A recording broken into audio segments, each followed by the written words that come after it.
Sa isang tahimik na bayan sa Iloilo, sumisikat ang araw na may dalang pag-asa. Dito, sa Barotac Nuevo, nagsisimula ang bawat pangarap sa simpleng hakbang. Sa isang bola, isang larong nagbigay lakas, direksyon at pangarap sa bawat mamamayan. Hindi lamang laro ang football sa Barotac Nuevo. Ito ay kwento ng pagkakaisa, determinasyon at pag-angat mula sa simpleng simula. Kilala ang bayan bilang Football Capital of the Philippines, tahanan ng mga manlalarong nagdala ng bandera ng bansa tulad ni Cheffy Caligdo at marami pang ibang sumibol mula sa lupaing ito.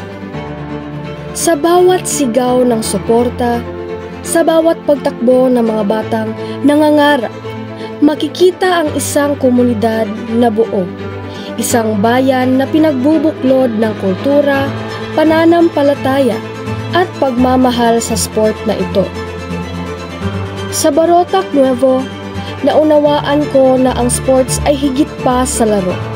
Ito ay paraan para mahubog ang disiplina, pagtutulungan at pamumuno ng mga kabataan.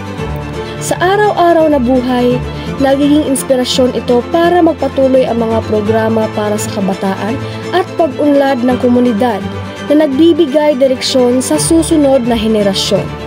Dito ko rin nakita na kapag pinalakas at sinusuportahan ang talento, negosyo at kultura ng lokal na komunidad, mas umuunlad ang bawat isa.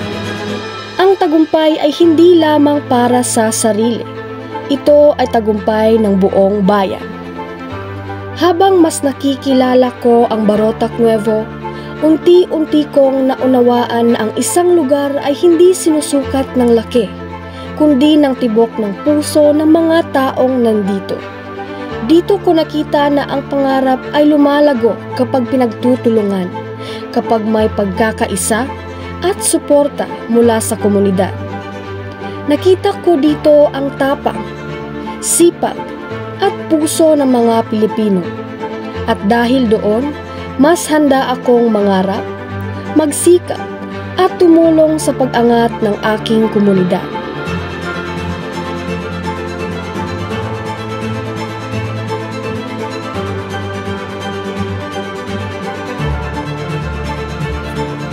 Ito ang Barotac Nuevo sa Iloilo, tahanan ng mga kampyon, huwaran ng pagkakaisa, at sagisag ng pangarap na tinutupad sa puso ng bayan.